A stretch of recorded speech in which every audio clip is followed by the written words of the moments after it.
अस्सलामुअलैकुम। लेक्चर 103 कैफ 6 का स्टार्ट हो गया जी। और आज हम रेशोज़ को स्टार्ट करेंगे, ठीक है जी। और सस्टेनेबिलिटी साथ साथ चलाएंगे, क्योंकि सस्टेनेबिलिटी में सिर्फ रीडिंग है, थ्योरी है, तो बंदा बड़ा बोर हो जाता है हमारा, ठीक है जी। अच्छा, अब रेशोज़ में अगर हम कोई भी सवाल उठाएं किताब वाला, तो वो तो ऐसे ही होगा कि जैसे पहले किया हुआ है। तो ज़रा थोड़ा सा इंटरेस्ट रहे, इसलिए ज़रा डिफरेंट तरीके से करते हैं, ठीक है। क्वेश्चन भी आपको नया दिया है हैंडआउट के अंदर, ठीक है। इस क्वेश्चन को सामने रखते हुए आई वुड सजेस्ट कि हम अपना पीएनएल बैलेंस शीट ज़रा वहीं पे बना लेते हैं और आज वहीं पे फिर साथ साथ रेशियोज कैलकुलेट करते रहेंगे, ठीक है। तो मुझे आपने यहाँ से देख कर पीएनएल और बैलेंस शीट बनवानी है, ठीक है। तो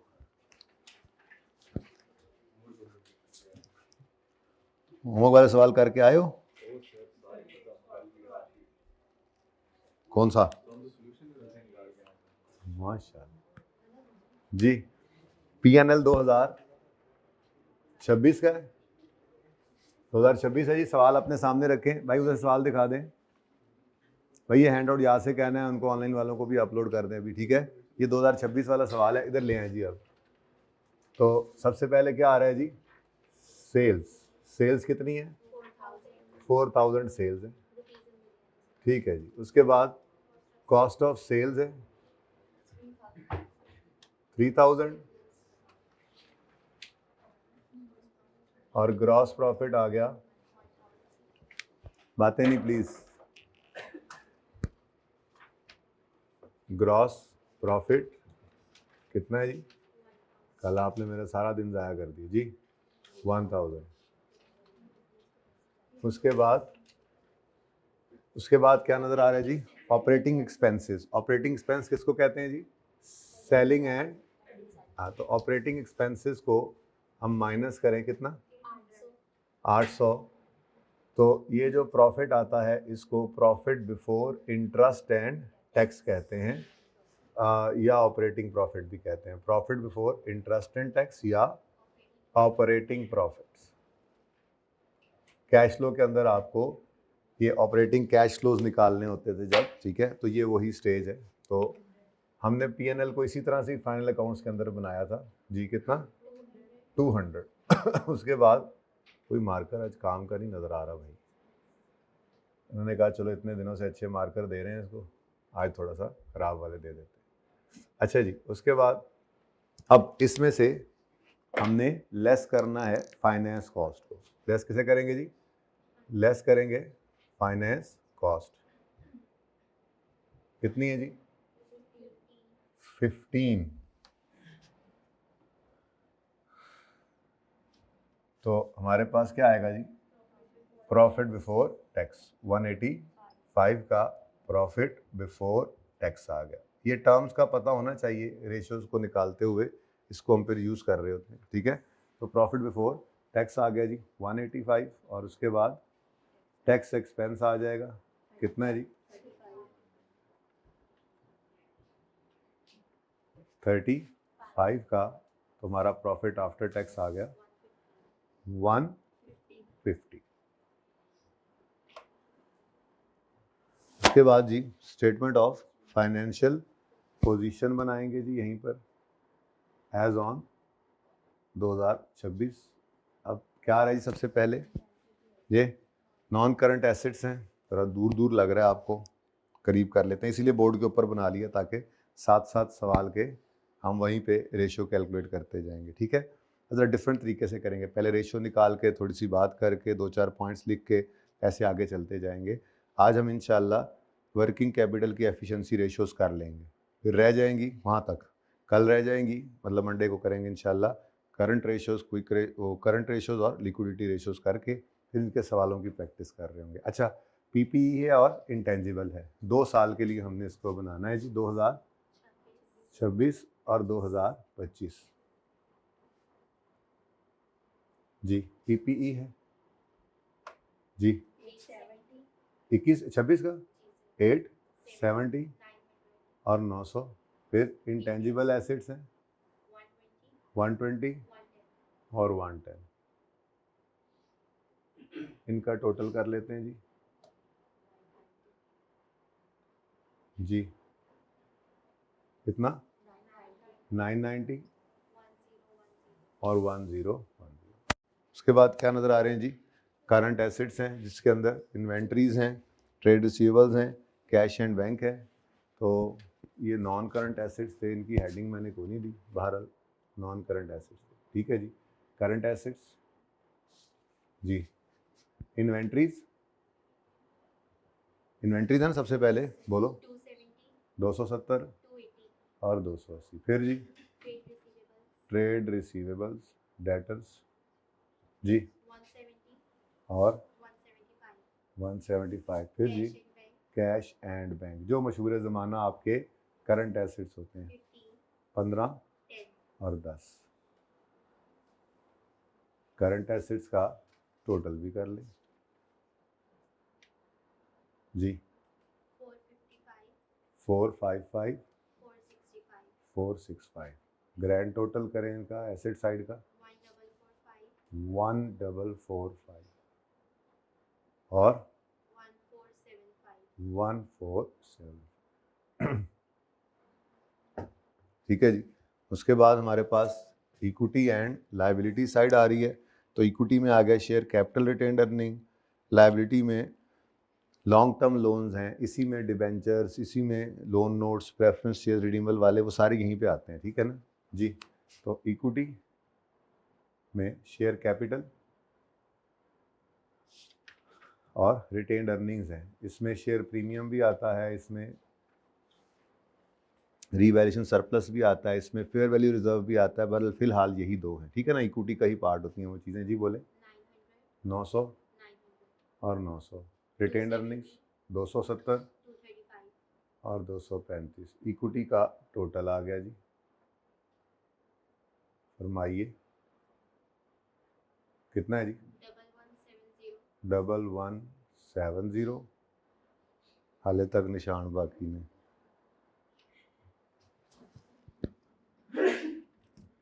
अच्छा जी, 1170 और 1135।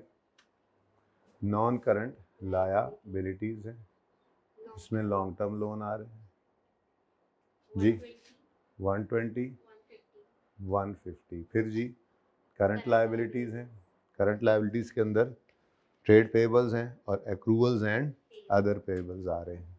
तो ट्रेड पेबल्स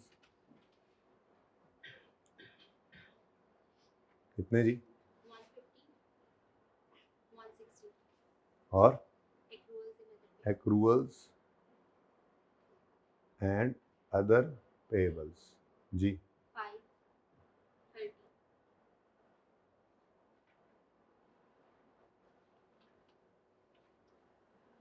जी, 155 और 190। तो गिरैंड टोटल हो गया 1445। बैलेंस शीट हमारी टैली होगी 1475। ठीक है जी। अब ये तो आपको बनाने की ज़रूरत है नहीं, ये मैंने आपके लिए बोर्ड पे बना दी है, ठीक है जी। और भाई ये किसी से उतरवा लेने थे यार, आमिर भाई, इन्होंने ऐसा पक्का काम किया हुआ है। अच्छा जी, अब सबसे पहले हम आज निकालेंगे जी प्रॉफिटेबिलिटी रेशियोज़, उसके बाद इन्वेस्टर्स की प्रॉफिटेबिलिटी रेशियोज़ है कुछ 3-4, वो निकालेंगे। फिर वर्किंग कैपिटल एफिशिएंसी रेशियोज़ निकालेंगे, ठीक है जी। ये हमने निकालना सीखी हुई हैं, ज़रा तरीका वारदात इसलिए बदला है कि इंटरेस्ट बाकी रहेगा, ठीक है ना। अब आपने करना क्या है, सबसे पहले हेडिंग देनी है प्रॉफिटेबिलिटी रेशियोज़ की, उसके बाद एक रेशो एक सफ़े पे निकाल के उसकी 1-2 लाइनें जो स्टार्ट में लिखवा दूंगा, या साथ साथ भी लिख सकते हैं, उस सफ़े को छोड़ देना है। तो एक सफ़े पे एक रेशो निकालेंगे, सफ़ा खाली, फिर अगले पे दूसरी, फिर तीसरी, फिर ऐसे करके किसी किसी जगह पे हम 2 भी इकट्ठी कर लेंगे जो छोटी मोटी होंगी, ठीक है। तो सबसे पहले हेडिंग आपने दे लेनी है जी प्रॉफिटेबिलिटी रेशियोज़।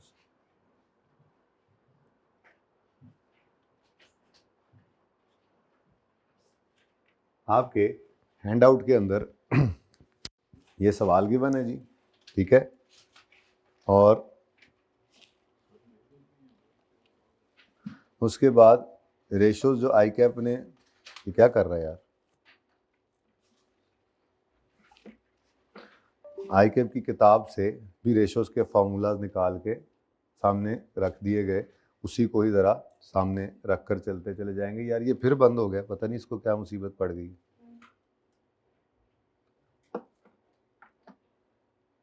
फिर चल गया लगता है।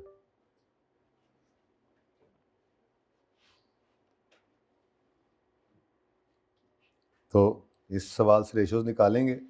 ये मिंग को ज़रा होमवर्क में कर लीजिएगा ताकि ईपीएस ना भूल रही हो आप। अच्छा, ईपीएस के कौन से सवाल में मसला आया आपको? कौन सा सवाल मसला आया भाई? सर 19 तो statement of changes in equity दिया, वो सवाल करना भी, ये नहीं करना। कर कोई बात नहीं जी। वो असल में चांद लिमिटेड वाला सवाल था ना, उसी के अंदर ही ईपीएस भी निकाली थी, पार्ट बी उसका। हाँ तो पार्ट बी ना करो, ये ना करो बेशक, नहीं करना तो। अच्छा जी सुने, उसी में मसला आया आपको? अच्छा ठीक है, चले फिर एंड पे टाइम बचाते हैं। तो उसके बाद ये रेशोज़ हैं जी, प्रॉफिटेबिलिटी। बेसिकली तो सारी प्रॉफिटेबिलिटी रेशोज़ हैं, लेकिन कुछ प्रॉफिटेबिलिटी और कुछ इन्वेस्टर जिन प्रॉफिटेबिलिटीज़ को देखता है, तो ये अलग से आईकेप की किताब से इसी तरतीब से हम पढ़ेंगे। फिर उसके बाद वर्किंग कैपिटल एफिशिएंसी रेशोज़ है, फिर लिक्विडिटी और डेट सॉल्वेंसी, सिर्फ ये रह जाएंगे कल के लिए, ठीक है। तो हम स्टार्ट करते हैं जी सबसे पहले जीपी रेशो से। अब इसको छोड़ देते हैं, इसको जहाँ पे यूज़ करना पड़ेगा इसको यूज़ कर लेंगे, फिलहाल इधर आ जाए, ठीक है जी। इधर देखें जी, ग्रॉस प्रॉफिट रेशो, नाम से ही जाहिर है ग्रॉस प्रॉफिट टू सेल की रेशो है, ठीक है जी। तो इसको हम नंबर 1 रेशो लिखेंगे, बड़ी इंपॉर्टेंट रेशो है। तो gross profit to sale ratio, ये अभी ब्रेक के अंदर ना सारे गायब कर देना यहाँ से आप लोग, ठीक है जी। Number 1 gross profit ratio. अब ग्रॉस प्रॉफिट रेशो कैसे निकलती है जी? Gross profit over sale into 100, तो ये परसेंटेज में आंसर आ जाएगा। तो जीपी कितना है जी? 1000 और सेल्स हैं 4000 इंटू 100 इज इक्वल टू 25%। तो ये आपके हेडिंग बनी पहली, प्रॉफिटेबिलिटी रेशोज। लिखो, शाबाश, ओपन करो, लिखो। ऐसे नहीं हर चीज़ चेंज कर रहे हो। देखो बेटा, आपके लिए ये ज़रा इजी आपको क्यों ले रहे हैं, तो यार ये पहले से किया हुआ है, लेकिन आप इसको समझें, इम्पोर्टेंट भी ज़्यादा हो गए हैं, क्योंकि ये इस FAR के बाद कॉर्पोरेट रिपोर्टिंग में तो नया ही है ना, तो क्यों नहीं आप इसको सीरियस ले रहे? पता नहीं, पिछला पास जिसने करवाया था, तो हो सकता है इसी दफा पास तुम्हें यही करा दे। हाँ ठीक है कि नहीं है? तो पास तो अल्लाह ने आपको कर ही देना इंशाल्लाह जी। बेटा सारी बातें बता दूंगा, आप ज़रा देख लेना जाके अपना सिलेबस वैसे। वो अच्छा, अब profitability ratios, point number 1, ratio number 1 लिख ली। अब ये सफ़ा सिर्फ इसी के लिए होना चाहिए, ठीक है। हेडिंग बनाओ, हेडिंग बनाओ, प्रॉफिटेबिलिटी रेशो। जल्दी करो ज़रा, रजिस्टर निकालो, जल्दी करो भाई, जल्दी करो, सारे रजिस्टर ओपन करो, हेडिंग बनाओ। बैठे हैं चुप करके, पता नहीं क्या एक्सपेक्टेटर्स, स्पेक्टेटर्स हैं आप के इंस्पेक्टर्स हैं? चेक करने आए भी क्लास हो रही है या नहीं हो रही है आज भी, हैं? अच्छा जी, ग्रॉस प्रॉफिट रेशो। हाँ जी, आपको पता है इसका क्या मतलब है 25% का? बस बताएं क्या मतलब है, क्या मतलब है 25% का? कि अगर 100 रुपए की सेल हो, उसमें 25 रुपए ग्रॉस प्रॉफिट होता है। लिखो ये जुमला के, नहीं उर्दू में नहीं, अंग्रेजी में लिखें। कंपनी के, इसका मतलब क्या होता है कि if 100 rupees, if there is 100 rupees of sale, there will be 25 rupees of gross profit, ठीक है। in 100 rupees of sale there will be, in 100 rupees of sale there will be 25 rupees of profit, ठीक है जी।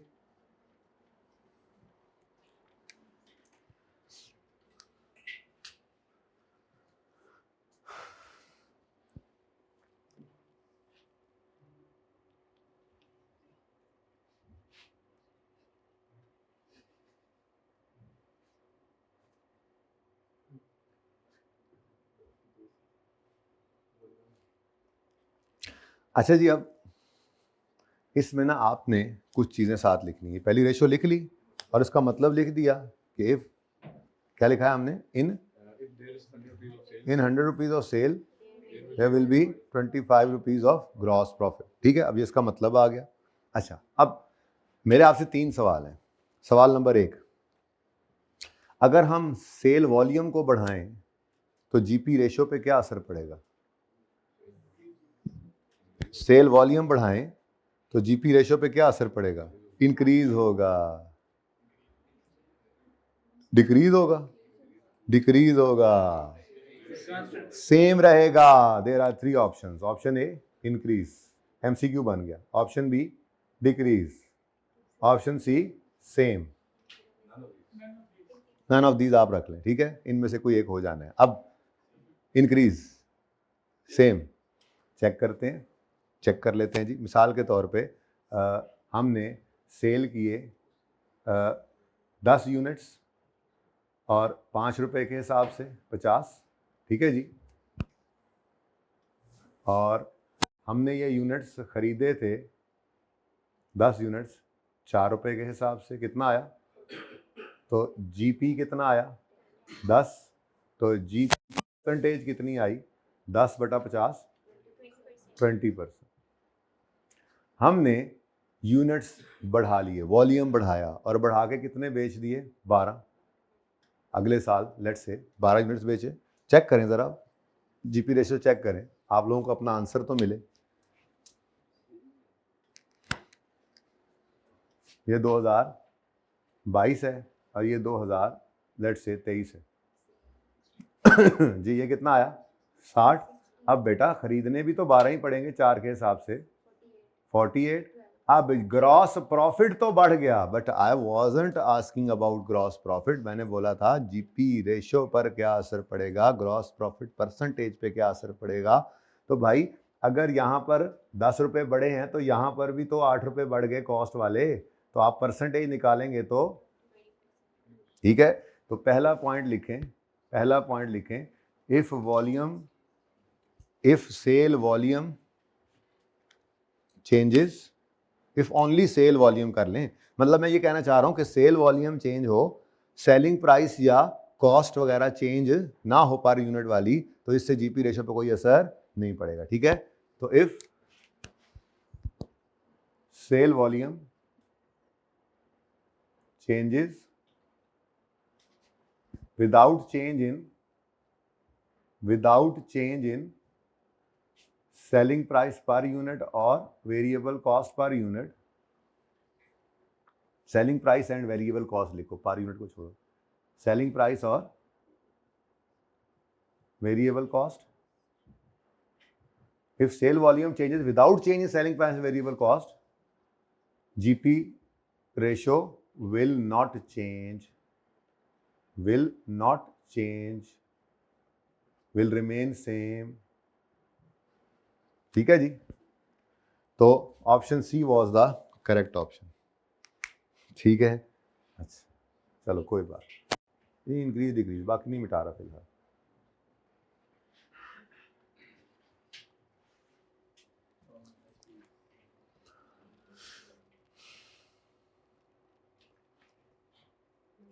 अच्छा जी, अब दूसरी बात, दूसरी चीज़ें भी अब देख लेते हैं। मिसाल के तौर पे हमने वॉल्यूम को बढ़ाने के लिए डिस्काउंट दिया था। सेल बढ़ाने के लिए डिस्काउंट दिया जा सकता है ना, हमने वॉल्यूम को बढ़ाने के लिए डिस्काउंट दिया था। ठीक है, यानी अगर सेल प्राइस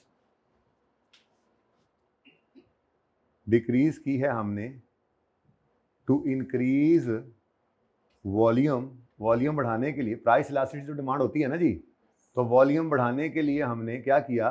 डिस्काउंट लगाया। तो सेल प्राइस क्या किया हमने? डिक्रीज। जीपी पे क्या असर पड़ेगा? जीपी विल डिक्रीज बेटा, GP will decrease, GP will decrease. Example को इसी को छेड़ लेते हैं। ठीक है, हमने वॉल्यूम को बढ़ाने के लिए दरअसल क्या किया था? हमने वॉल्यूम को बढ़ाने के लिए दरअसल सेलिंग प्राइस पे डिस्काउंट दिया था। अब कॉस्ट तो सेम ही रहती है, लेकिन सेल प्राइस ये क्या बन गया? 54। तो यहाँ पे क्या आंसर आया?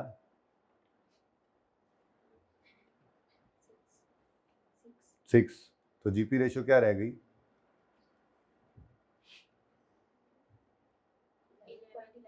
11%। ठीक है, क्या हुआ, सेल प्राइस डिक्रीज हुई है। वॉल्यूम बढ़ाने के लिए सिर्फ सेल प्राइस कम हुई, लेकिन कॉस्ट तो अपनी जगह कायम है। तो उसके चेंज होने से, सेल प्राइस के सिर्फ चेंज होने से जीपी ओवरऑल भी कम हुआ है, लेकिन हम तो बात कर रहे हैं जीपी परसेंटेज की, जीपी रेशो की। तो जीपी रेशो क्या हो गई, तो सिर्फ वॉल्यूम के चेंज होने से जीपी रेशो में चेंज नहीं आता अगर सेलिंग प्राइस और वेरिएबल कॉस्ट चेंज ना हो तो। ठीक है, सही है। तो हमने लिखा if sale price decreases to increase, if sale price is decreased या decrease sale price is reduced, यूं कर देते हैं, reduced to increase sale volume, GP ratio will decrease. अच्छा, अब वॉल्यूम चूंकि बढ़ा है, मिसाल के तौर पे हमने डिस्काउंट नहीं दिया, ठीक है जी, लेकिन वॉल्यूम बढ़ने पर हमें बल्क क्वांटिटी डिस्काउंट मिल गया। बल्क क्वांटिटी डिस्काउंट के मिलने से जीपी रेशो पे क्या असर पड़ेगा, अब बढ़ेगी। क्या होगा, बढ़ जाएगी। जैसे मिसाल के तौर पे हमने कहा जी हमें अब एक जो यूनिट है वो 3.9 रुपीज़ का मिल जाता है, बल्क क्वांटिटी डिस्काउंट की वजह से हमें 0.1 का डिस्काउंट मिल गया। तो बताओ जी क्या आंसर आता है,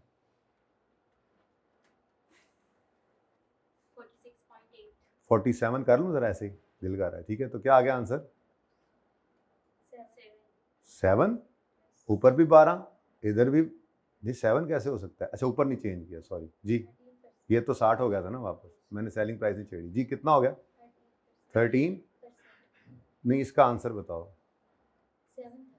बेटा। नहीं ना, 7, 12 5 60 होता है ना।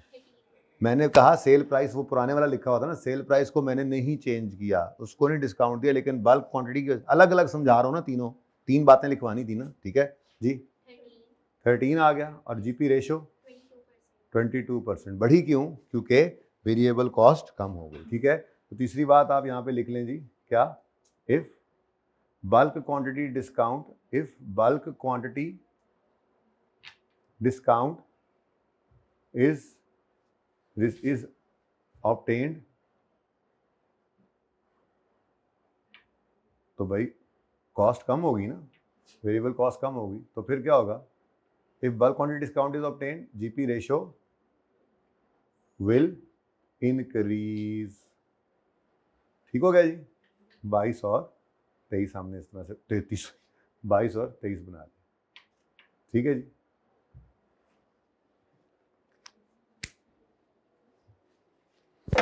चलें जी, अभी भी इस सफ़े को खाली रखें, बस काफ़ी है। इस एक सफ़े के ऊपर ये बातें, और अगला सफ़ा ओपन करके उस पर आप लिखें जी नेट प्रॉफिट रेशो, बल्कि बीच में एक डालें ऑपरेटिंग प्रॉफिट रेशो। क्या डालें जी, ऑपरेटिंग प्रॉफिट रेशो। अब ये स्टेप बाय स्टेप चल रहे हैं। जीपी टू सेल देखा, अब क्या करेंगे जी, पीबीआईटी ओवर सेल, यानी ऑपरेटिंग प्रॉफिट ओवर सेल। ठीक है, तो ये दूसरी हेडिंग है, बना लें इसको।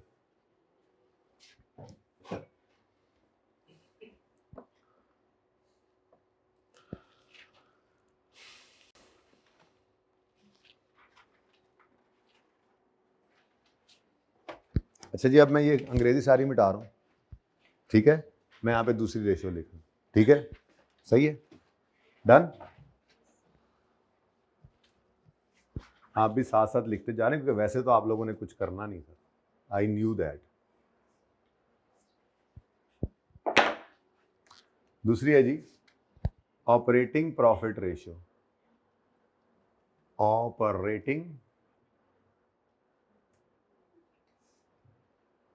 Profit ratio. जी निकालें जी ऑपरेटिंग प्रॉफिट रेशियो। जी 200 है ऑपरेटिंग प्रॉफिट, 200, और सेल्स कितनी है, 4000 इंटू 100 इज इक्वल टू, अब इसका मतलब क्या है, in rupees 100 sale there will be 5 rupees of operating profit. ठीक है, लिखें जुमला, वो अपने हिसाब से फिर लिख लेंगे ना सवाल के अंदर, कंपनी ए ने ये किया, बी ने ये किया, पिछले साल से इस साल, वो फिर बाद में देख लेंगे, मतलब तो लिखें कि in sale of rupee 100 there will be 5 rupees of operating profit. ठीक है जी,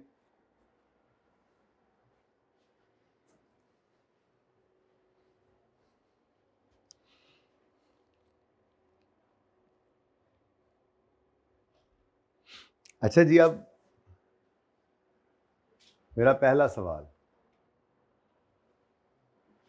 अगर वॉल्यूम चेंज हो तो पीबीआईटी पे क्या असर पड़ेगा? अगर वॉल्यूम इंक्रीज होता है, if sale volume increase, only sale volume, if sale volume increases, operating ratio पर क्या असर पड़ेगा? वॉल्यूम के बढ़ने से बढ़ जाएगी, सेम ही रहेगी, जीपी सेम तो ये भी सेम रहेगी, है ना जी? नहीं जी, नहीं जी। उसकी वजह क्या है? ऑपरेटिंग एक्सपेंसेस जो होते हैं ना, सेलिंग एडमिन एक्सपेंसेस, मोस्टली इसमें से जो होते हैं वो फिक्स्ड एक्सपेंसेस होते हैं, फिक्स्ड कॉस्ट्स होती हैं। जैसे रेंट हो गया, डेप्रीसिएशन हो गई, सैलरीज मंथली एनुअल जो है हमारे सेल्स की, स्टाफ की, एडमिन स्टाफ की, तो ये नॉर्मली जो खर्चे होते हैं, ऑपरेटिंग वाले खर्चे, ये नॉर्मली क्या होते हैं? ज़्यादातर ये कोई इक्का दुक्का कोई जैसे सेल कमीशन वगैरह आ जाए, सेलिंग एक्सपेंस, तो वो वेरिएबल हो जाए, वरना ज़्यादातर खर्चे क्या होते हैं जी? फिक्स्ड।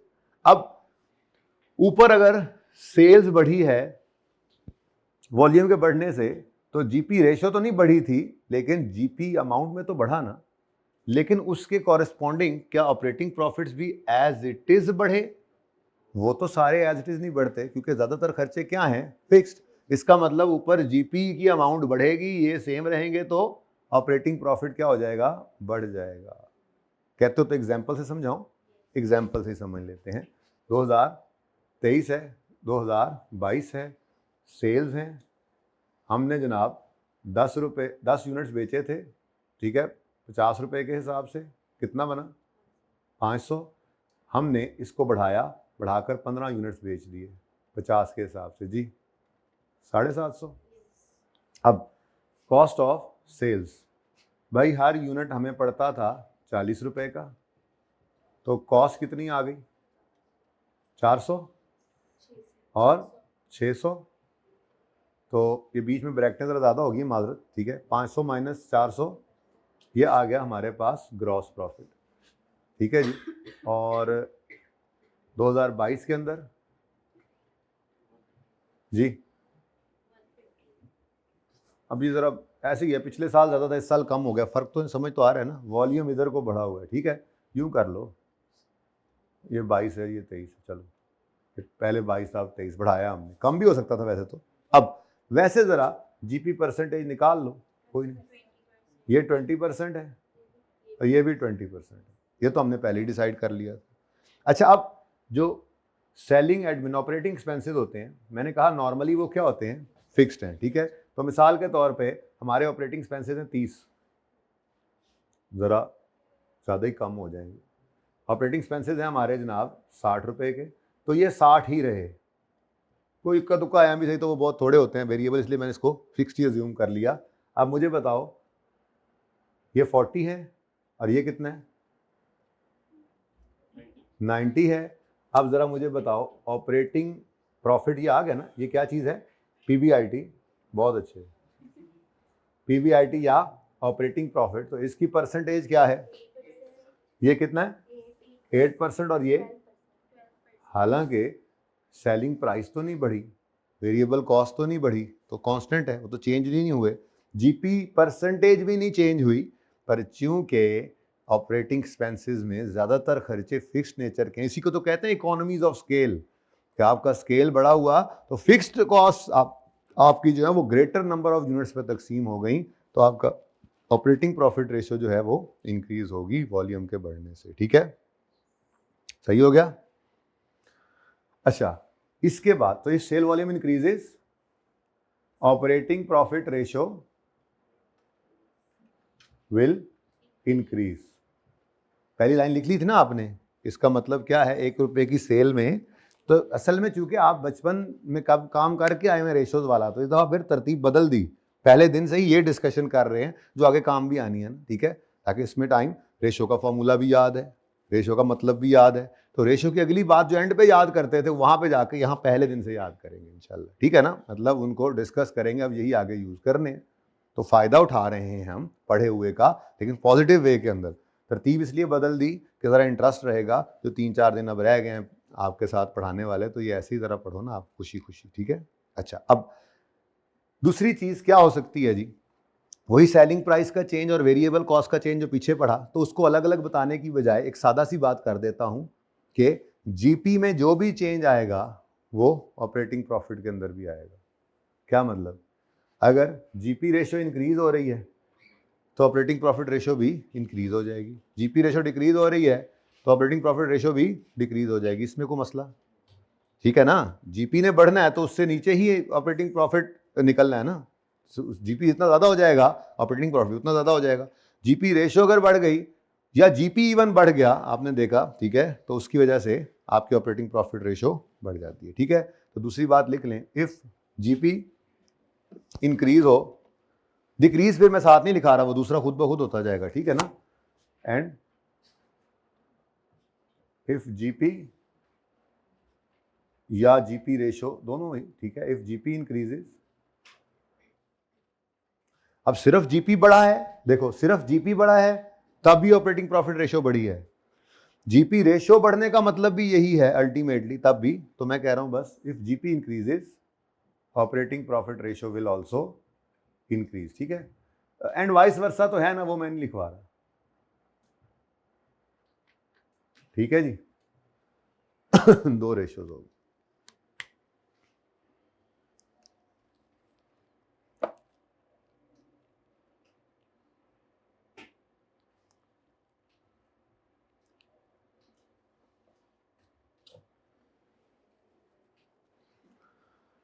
मिटा रहा हूं जी, ये दूसरा दफा खत्म, तीसरा दफा ओपन करें, और वो है नेट प्रॉफिट रेशियो।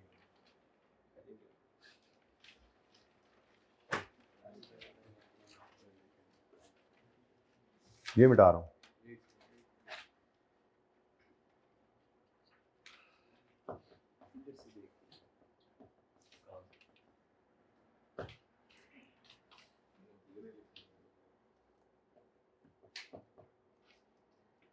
तुम्हारे लिए भी वही लिख रहा है,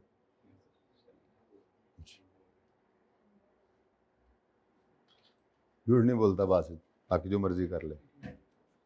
क्या है, 1 मिनट है, तस्वीर खींचो, घर जाके लिखो, घर जाके भी लिखना पड़ेगा, है क्यों, अभी लिखेंगे, चलो अच्छा है अभी लिखते रहो। अच्छा जी, तीसरी रेशियो लिखें जी, नेट प्रॉफिट रेशियो। तीसरे सफे पे लिखें जी नेट प्रॉफिट रेशियो। जिनका मैनेज हो रहा है वो इस रेशियो के बाद 3-4 लाइनें छोड़ के फिर दूसरी वहां पे लिख सकते हैं, ठीक है। ये ना हो ना बाद में कोई 1-2 बातें और बीच में लिखवाएं तो फिर जगह ना हो बार, इसलिए मैं तो हर सफ़े पे अलग लिखवा रहा हूँ आप जी। तीसरा क्या है, net profit ratio. Net profit ratio जी, नेट प्रॉफिट, अब इसमें हर चीज ही आ जाती है, ठीक है। तो प्रॉफिट आफ्टर टैक्स 150 है, सेल्स हैं 4000 इंटू 100 इज इक्वल टू 3.8 ही कर लो, लिखो मतलब, हाँ रेशो नेट प्रॉफिट रेशो जी। देखें, in rupee 100 sale there will be 3.8 rupees of net profit. मतलब पता है आपको, कर लिखे अपने अल्फाज में, शाबाश।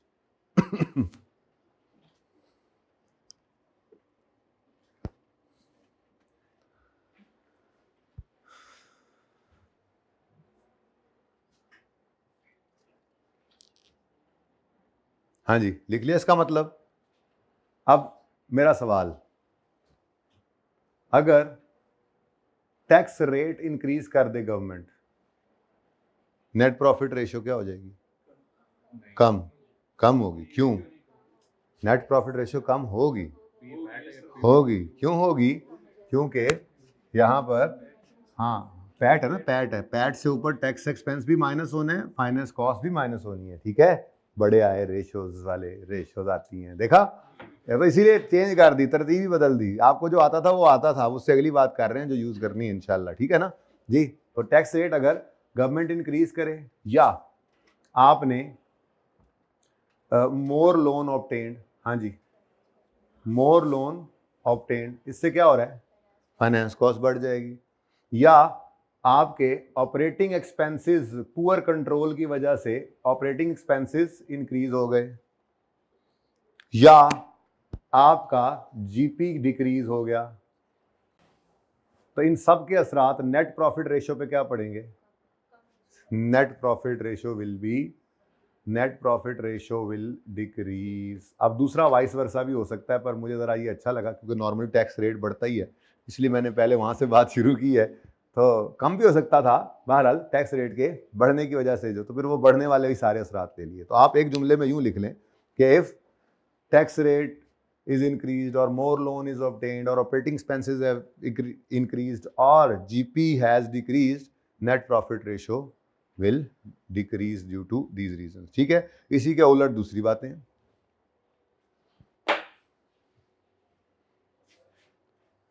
ये 4 लाइनें अलग अलग लिखनी, अलग अलग लिख लें। अच्छा, अब दुनिया की किताबों के अंदर ना भाई ये 3 रेशोज ही प्रॉफिटेबिलिटी रेशोज के अंदर आती हैं, लेकिन ICAP ने 2 एडिशनल रेशोज भी रखी हुई हैं अपने पास, और वो है कॉस्ट ऑफ सेल रेशो और ऑपरेटिंग कॉस्ट रेशो। अच्छा, लेकिन इनके बारे में, इन तीनों के बारे में एक असूल है जो आपको लिखा हुआ मिलेगा ICAP की किताब के अंदर भी, अपनी किताब में भी, कि ये हायर बेटर होती हैं। ये क्या है? जितनी हायर है उतनी बेटर है। Gross profit ratio, net profit ratio, operating profit ratio, ये हायर इज बेटर। ठीक है, अच्छा मिटा दूं ये। उसके बाद ये 2 अदद रेशोज जो हैं ये आप बेशक एक ही सफ़े पे लिख लें इकट्ठी, कोई मसला नहीं है। ठीक है, नंबर 4 और नंबर 5 जी, cost of sale ratio. Cost of sale 3000 है, डिवाइड बाय, ये बगैर देखे, असल में ये इसलिए यूज़ भी नहीं होती ज़्यादातर इंटरप्रिटेशन में, क्योंकि जब हम बात करते हैं ना जीपी रेशो की, तो कॉस्ट ऑफ सेल की बात उसमें कर लेते हैं। मैंने आपको जीपी रेशो के अंदर 3 बातें बताई थी, जिनमें एक क्या था? वॉल्यूम, दूसरा क्या था? तीसरा क्या था? कॉस्ट। बल्क क्वांटिटी से डिस्काउंट मिला तो कॉस्ट कम हुई, ऐसे ही लेबर कॉस्ट कम हो जाए, ओवरहेड्स कम हो जाए, तो कॉस्ट की बात हम जीपी रेशो के अंदर कर जाते हैं, रीजनिंग देकर दे रहे हो तो। ठीक है ना, इससे नॉर्मली इसको जिक्र करने की अलग ज़रूरत पड़ती नहीं है। बहरहाल कितने परसेंट है जी? जाहिर है अगर जीपी रेशो 25 है तो फिर इसने तो 70 ही होना था। फिर ऑपरेटिंग एक्सपेंस रेशो जी, ऑपरेटिंग एक्सपेंसेस कितने हैं जी? 800 divide by 4000 into 100 is equal to 20%। इसका मतलब क्या है? In ₹100 sales there will be 75 rupees of cost of sale and 20 rupees of operating expenses. लिख लो ये।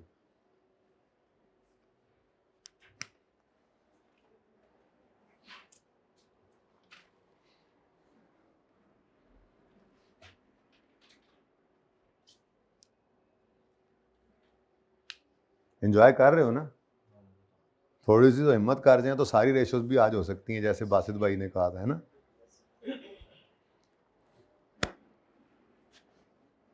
20-25 में सस्टेनेबिलिटी भी करना है, वरना वो फिर एंड पे इकट्ठा हो जाना है पाए ना। फिर एंड पे वही हो जाना है जिस वजह से आज रेशो शुरू की हैं कि सिर्फ रीड ही ना करी जाए भाई, वरना तो एक दिन में रीड हो जाए सारा। पर वो फिर थोड़ा सा पढ़ा था घर जाके दोबारा, वो जो 2 को सफ़े पढ़ाए थे, EPS ख़त्म किया, चलो कुछ तो किया। चलो आज फिर थोड़ा सा उसको ज़रा कम रखेंगे, इधर ज़्यादा कर लिया ना, तो थोड़ा सा निस्बतन कम रख लेंगे, 25-30 मिनट उसको पढ़ लेंगे बस। तो कल वाला और आज वाला मिला के फिर आपने उसको लाजमी पढ़ लेंगे, क्योंकि इसमें तो कोई होमवर्क होना नहीं रेशोज़ का भी।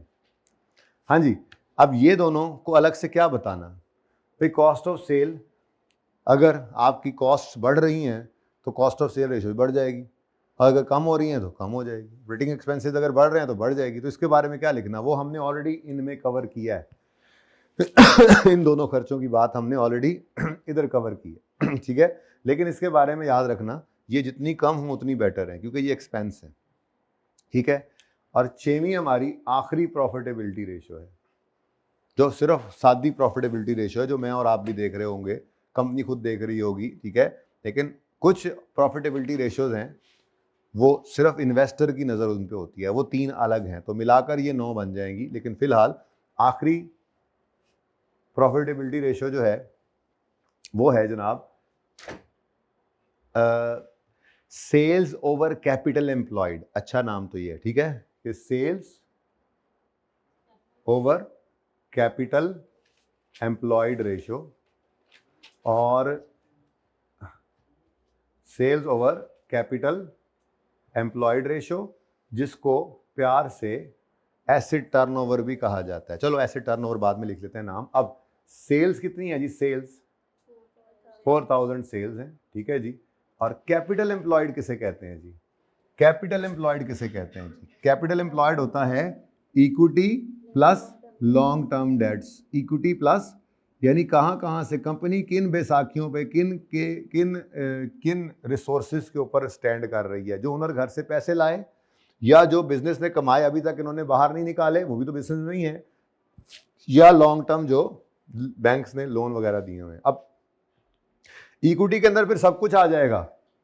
रियल सरप्लस होगा वो भी इक्विटी के अंदर है, फिर रिजर्व होगा वो भी इक्विटी के अंदर, क्योंकि इक्विटी लेनी है, इक्विटी, ठीक है, सही है। और डेट में भी सब कुछ आ जाएगा। लॉन्ग टर्म लोन है, इसमें कोई डिवेंचर होगा, कोई लोन होगा, कोई टीएफसी होगा, डेफर्ड टैक्स लायबिलिटी नहीं आएगा, डेफर्ड टैक्स लायबिलिटी नहीं आएगा, ठीक है।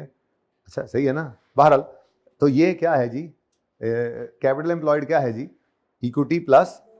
अब बैलेंस शीट के अंदर जब हम मूव किए तो हमें ओपनिंग क्लोजिंग गिवन है, तो जहां कहीं ओपनिंग क्लोजिंग गिवन हो कुछ रेशियोज को छोड़ के, ठीक है, हम एवरेज निकाला करते हैं, ठीक है। कुछ रेशियोज हैं जैसे लिक्विडिटी की रेशियोज हैं, उसमें हम ये बताते हैं ईयर एंड पर जो करंट एसेट्स हैं, करंट लाइबिलिटीज़ हैं, तो हम कंपेयर करते हैं कि 1 रुपया लाइबिलिटी पे करने के लिए कितने, तो उसमें क्लोजिंग लेना पड़ता है। डेट इक्विटी रेशियो के अंदर जाके क्लोजिंग लेना पड़ता है। बाकी रेशियोज के अंदर जहां पर बैलेंस शीट इन्वॉल्व होती है हम एवरेज ले लेते हैं, ठीक है। तो एवरेज कैपिटल एम्प्लॉयड लेना है। अब एवरेज कैपिटल एम्प्लॉयड कैसे निकलेगा? एक छोटी सी वर्किंग आप ओपन करेंगे, ठीक है। इसके अंदर आपने ओपनिंग लेना है। अब कैपिटल एम्प्लॉयड ओपनिंग कितना है जी? 11 ओपनिंग 1135 प्लस 150 कितना बना? 1285। ये समझ नहीं आ रही? कैपिटल एम्प्लॉयड याद है ना? कैपिटल एम्प्लॉयड याद है? भूल गए हैं? कैपिटल एम्प्लॉयड कहते हैं जी इक्विटी प्लस लॉन्ग टर्म, ठीक है। इसको आप यूं ही बोल सकते हैं equity plus long term debts capital employed को, ठीक है जी। या इसको आप यूं भी कह सकते हैं कैपिटल एम्प्लॉयड होता है टोटल एसेट्स माइनस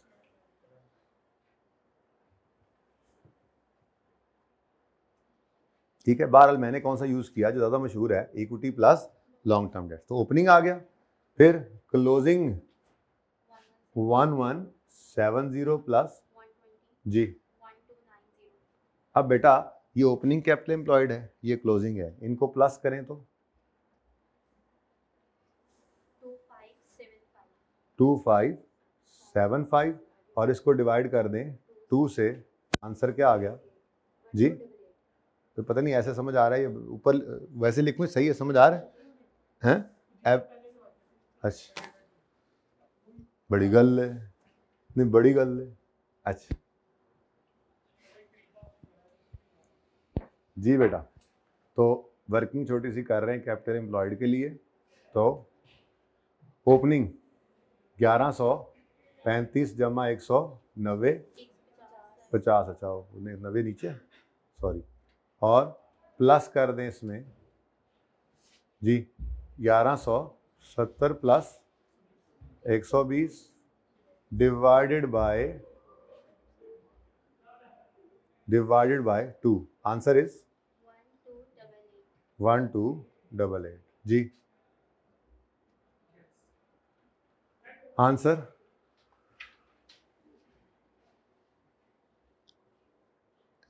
इंटू 100 नहीं करना, इंटू 100 नहीं करना, 3.11, ये 3.11 ये टाइम्स में आंसर आता है, ठीक है जी।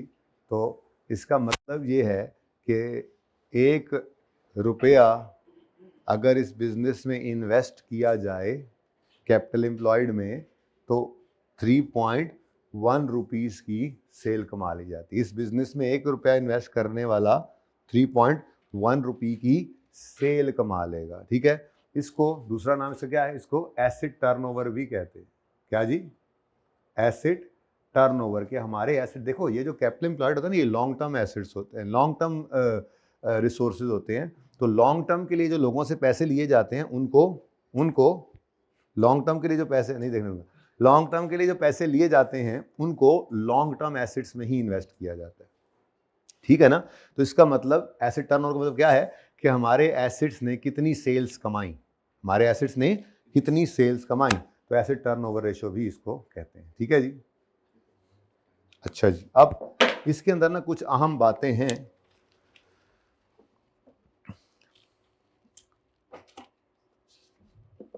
अच्छा, मिसाल के तौर पे मेरा आपसे सवाल है, अगर सेल्स अगर इसका फॉर्मूला क्या है, सेल्स ओवर, अगर सेल्स बढ़े तो इस रेशियो पर क्या असर पड़ेगा।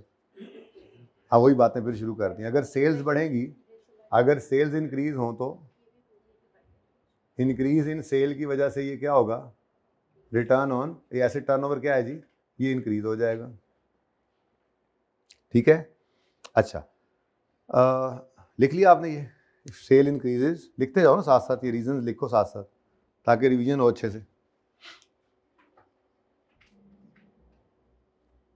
Increase in sale will increase this ratio, increase in sale will increase asset turnover ratio, सादा बात। अच्छा, अब एक और बात, दूसरी बात लिखिए, अगर ये ratio over the years decline हो रही है, ये ratio over the years decline हो रही है, यानी कम होती जा रही है, तो फिर इसकी वजह क्या हो सकती है, इसकी वजह ये हो सकती है कि हमारे नॉन करंट एसेट्स जो हैं वो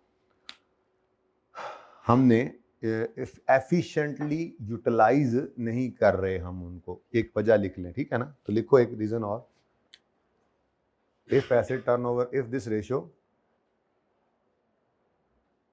is decreasing over time, declining, decreasing, if this ratio is declining over years, if this ratio is declining over years, आगे लिखते जाएं, it means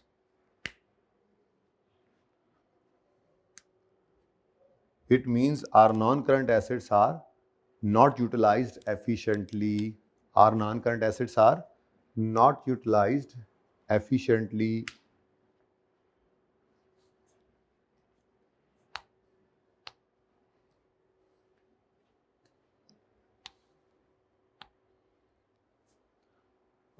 एक और भी इसी के साथ ही जोड़ लें, और there is poor inventory management, और there is poor inventory management, मतलब इन्वेंट्री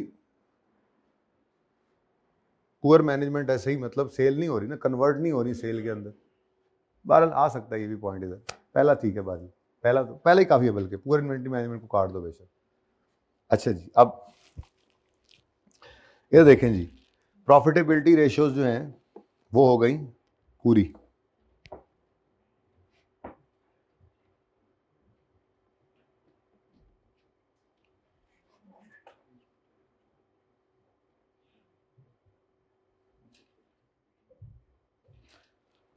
अब कुछ प्रॉफिटेबिलिटी रेशियोज जी हैं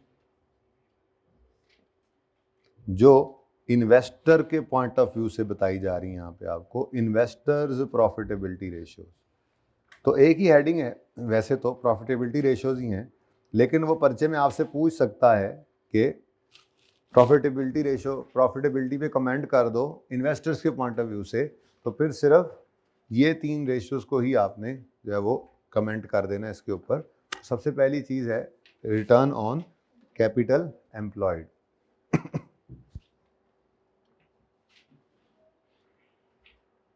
हेडिंग दें जी, अगली हेडिंग दें investors profitability ratios, investors profitability ratios.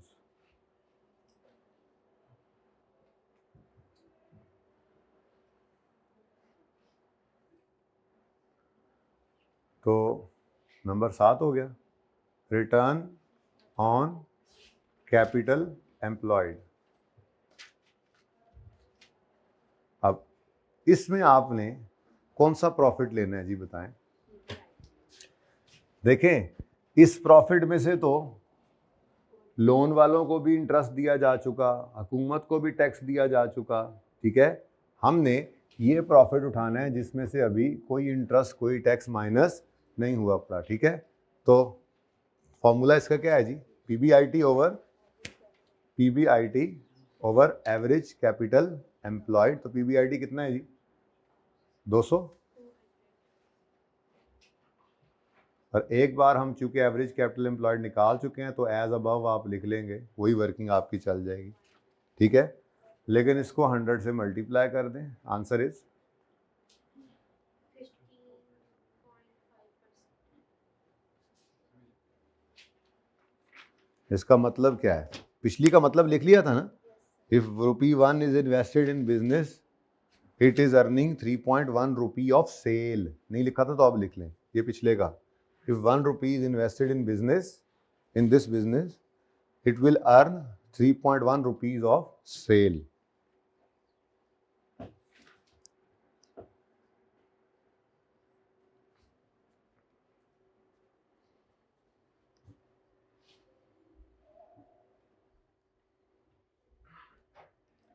जी अच्छा, इसका मतलब क्या है जी, इस 15.5 का मतलब क्या लिखोगे, कंपनी इज अर्निंग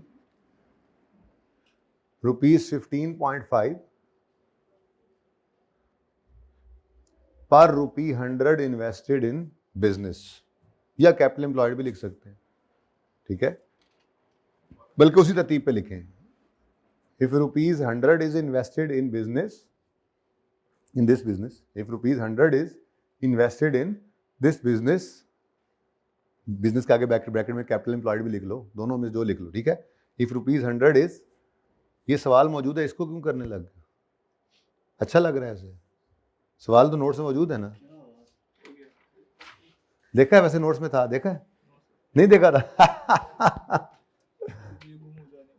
अच्छा जी, इफ ₹1 इन्वेस्टेड, क्या लिखवाया, if ₹100 is invested in business, यानी capital employed, it will earn 15.5 rupees of profit, ठीक है जी।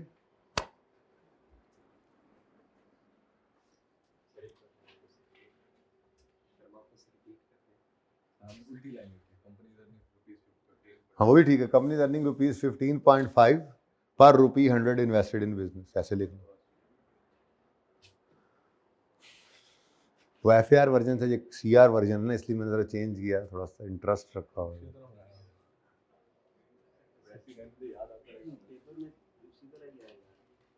अच्छा जी, अब अगर प्रॉफिटेबिलिटी हायर होगी तो कोई भी प्रॉफिट, GP रेशो बढ़े, नेट प्रॉफिट रेशो बढ़े, ऑपरेटिंग ये रेशो, प्रॉफिटेबिलिटी है, नेट प्रॉफिट की PBIT तक बात करें तो ऑपरेटिंग प्रॉफिट तक, ठीक है। तो अगर GP या PBIT बढ़ रहे हैं, प्रॉफिट्स बढ़ रहे हैं, तो ये रेशो बढ़ेगी, ठीक है ना। तो इसके नीचे आप लिख रहे होंगे, अब मुझे पता है कि increase in profit will increase this ratio, increase in profit will increase this ratio. एक एक दो दो लाइनें लिखते जाए ना, ज़रा समझ तो आए, कमेंटिंग करनी पड़े तो जी। Increase in profits will increase this ratio,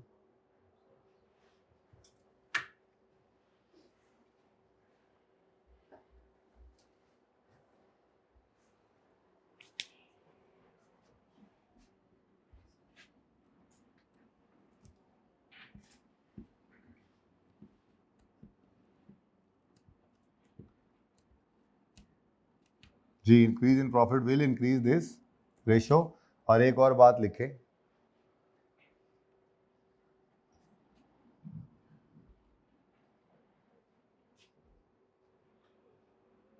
और बात यह है कि it should be above this, it should be above operating profit ratio. क्यों, ऑपरेटिंग प्रॉफिट क्या है, जिसमें से अभी इंटरेस्ट और टैक्स माइनस नहीं हुआ, ठीक है ना। तो अब ऑपरेटिंग प्रॉफिट अगर 5% है तो मतलब उसमें से अभी आपने फाइनेंस कॉस्ट इसमें से minus, should be above operating profits. क्यों कह रहा हूँ, क्योंकि अगर ये ऑपरेटिंग प्रॉफिट से ऊपर होगी तो फिर इन डेट वालों को पैसे देकर भी कुछ हमारे पास बचेगा, वरना तो हमारे पास कुछ बचना ही नहीं।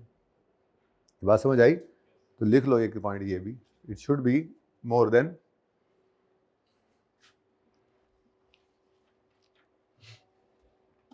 इंटरेस्ट रेट, बल्कि ज़्यादा बेहतर ये कर दें, it should be more than interest rate, क्योंकि यहाँ से आगे क्या करना है, हमने फाइनेंस कॉस्ट माइनस करनी है, ज़्यादा बेहतर है, ठीक है ना। यानी अगर बैंकों से लोन आपको मिला है 10% के हिसाब से मिल रहा है, तो आपके अगर ROCE 15% है तो फिर ठीक है, क्योंकि आपने वो प्रॉफिट उठाया जिसमें से भी इंटरेस्ट भी माइनस होना है ना, ठीक है। तो 10% इंटरेस्ट दे के भी कुछ शायद आपको बच जाए। ओके, तो लिखो it should be more than interest rate, पर काफ़ी है, समझ आ गई बात। It should be more than, ये इंटरेस्ट रेट से कम ज़्यादा निकलनी चाहिए, वरना तो बिजनेस लॉस में चला जाएगा, फिर तो प्रॉफिट बचना ही कोई नहीं है इंटरेस्ट पे करने के बाद ऑर्डिनरी शेयर होल्डर्स को। तो it should be more than interest rate.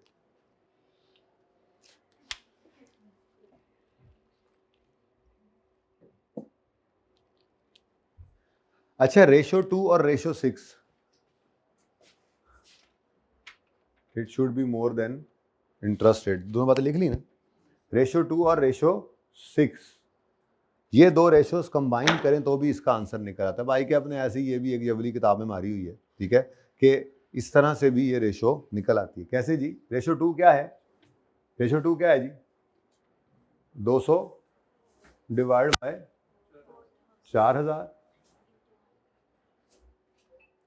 और 6 क्या है? बल्कि नहीं, ठीक है चलो, पीबीआईटी की तरह पीबीआईटी 200, ठीक है, इसको मल्टीप्लाई करो जी रेशो 6 से। रेशो 6 क्या है जी? 4000 डिवाइडेड बाय कितना?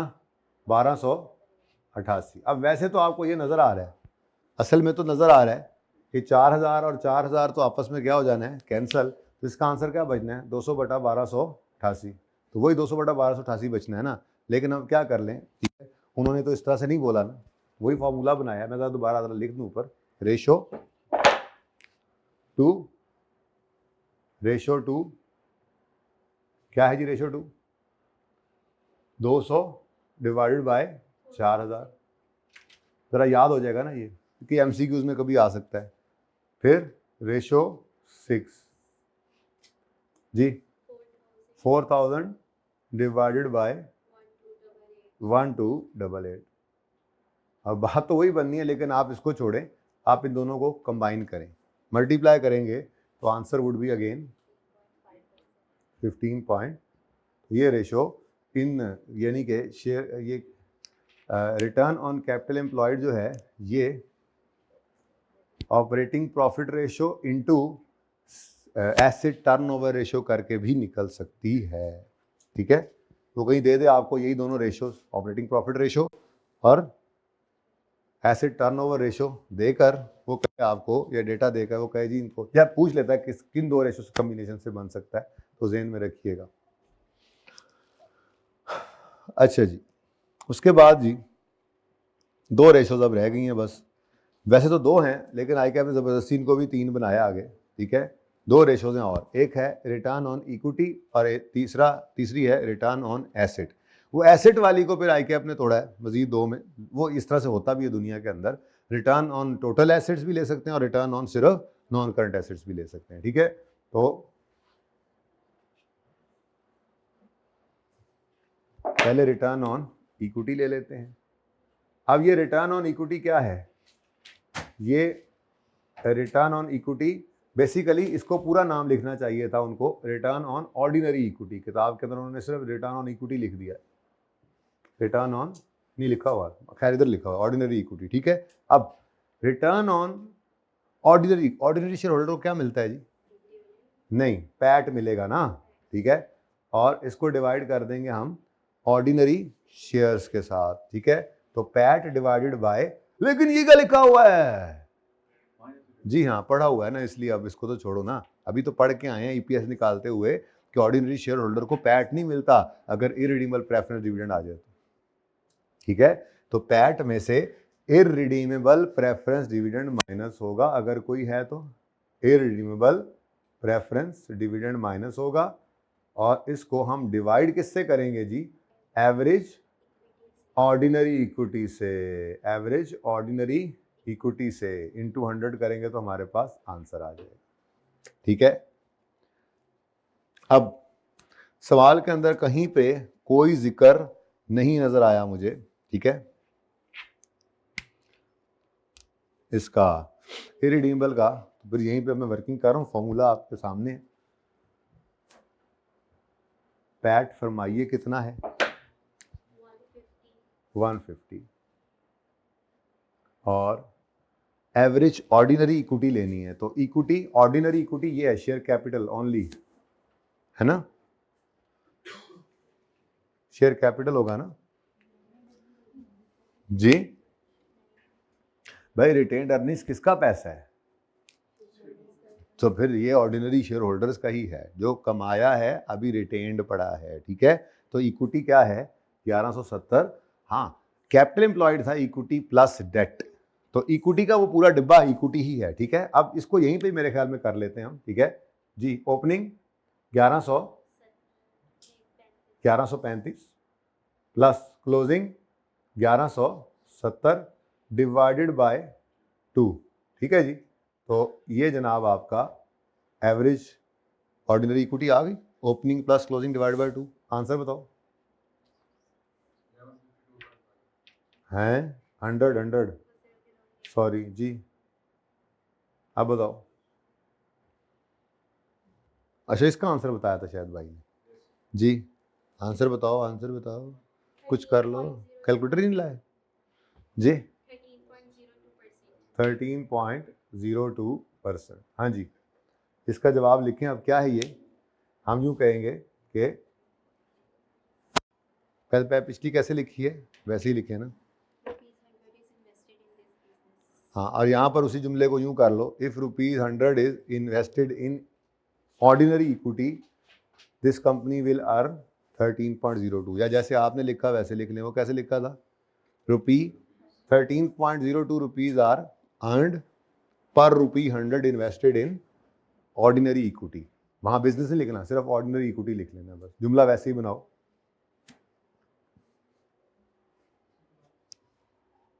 जी, मेरा दिल नहीं कर रहा दोबारा बोलने का, मेरा दिल आप खुद लिखो पिछले जुमले के साथ जोड़ के, बस बिजनेस की बजाय क्या कर दो? Ordinary equity.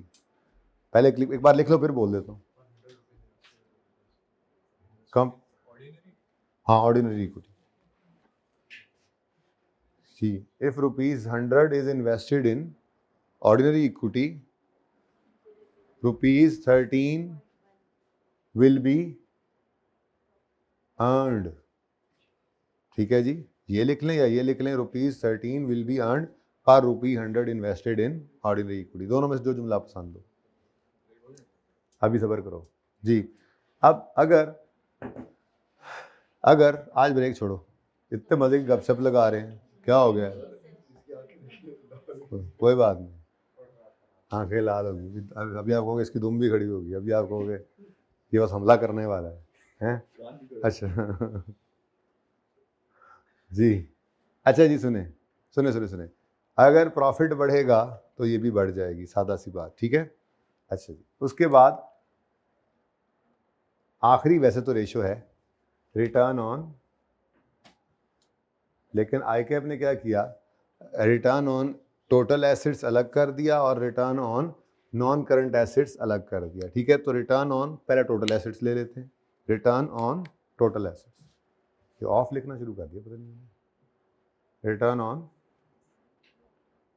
Total assets.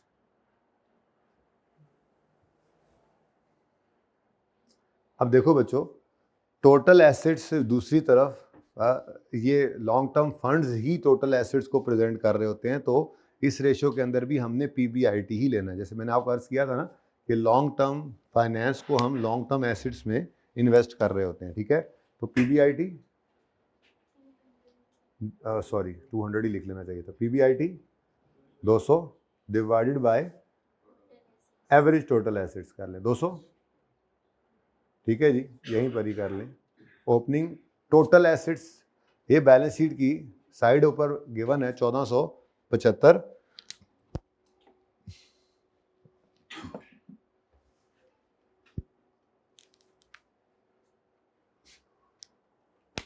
इसको एवरेज ना करें, देखते हैं जी, टोटल एसेट्स ही ले लें। इसके अंदर वही आई कैप ने भी ये लिखा हुआ है, इसको टोटल एसेट्स ही कर दें, ठीक है। टोटल एसेट्स क्लोजिंग वाले ही ले लें। बस सिर्फ हमने एवरेज किया है अभी तक 2 रेशोज़ में, ठीक है, एक एवरेज कैपिटल एम्प्लॉयड और एक एवरेज इक्विटी, ये 2 को लिया है। और फिर हम करेंगे जाके अभी वर्किंग कैपिटल रेशोज़ के अंदर डेटर्स, क्रेडिटर्स और इन्वेंट्री को एवरेज, बस ये 3 को ही एवरेज कर लेना, याद रखना है, ठीक है। अच्छा जी बोले, क्लोजिंग कितने हैं जी टोटल एसेट्स? 1445 इंटू 100 करो तो जी 13.84%। और 10वीं ज़बरदस्ती करके बना लेते हैं return on non current assets. तो 200 बटा 990 इंटू 100, तो लिखना क्या है, ₹100 invested in total assets will earn ₹13.84 profit, will earn ₹13.84, और ₹100 invested in non-current assets will earn 20%। नहीं देना, ये तो बोल रहा हूँ, कर दो ना चेंज, अब उसने बदल दिया इसको, बस वो यही चाह रहा है कि सिर्फ एवरेज कैपिटल एम्प्लॉयड और इक्विटी को एवरेज करें और डेटर, क्रेडिटर, इन्वेंट्री को एवरेज करें, बस इन्हीं 5 को एवरेज करेंगे, बस कहानी खत्म होगी ना, अब सुकून हो गया तो, ठीक है जी।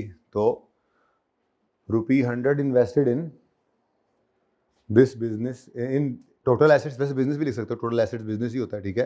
₹100 invested in total assets will earn 13, ₹100 invested in non current assets will earn 20%, ठीक है। अब ये वैसे भी मेरे ख्याल में होनी नहीं चाहिए रेशो, ये काफ़ी है ना। ये दूसरी तरफ वही तकरीबन एसेट्स को ही प्रेजेंट, एवरेज कैपिटल एम्प्लॉयड एक तरह के एसेट्स ही होते हैं, अगर करंट लायबिलिटीज़ माइनस कर दें, बताया था ना अभी आपको, कैपिटल एम्प्लॉयड एक तरह के एसेट्स ही तो होते हैं, टोटल एसेट्स माइनस अगर करंट लायबिलिटीज़ निकाल दें तो इसलिए इसकी कोई ज़रूरत खास थी नहीं। बहरहाल एक रेशो है, ठीक है, पूछ भी लेता है, पता भी होनी चाहिए, ठीक है। कंपनीज अर्निंग ₹13.84 पर ₹100 इन टोटल एसेट्स, या ₹20 पर ₹100 invested in non current assets, ऐसे जैसे मर्जी लिख लें। ये सारी रेशोज एक्सेप्ट ये 2 रेशोज, ये सारी रेशोज हायर हो तो बेटर है, हायर हो तो बेटर है, ठीक है।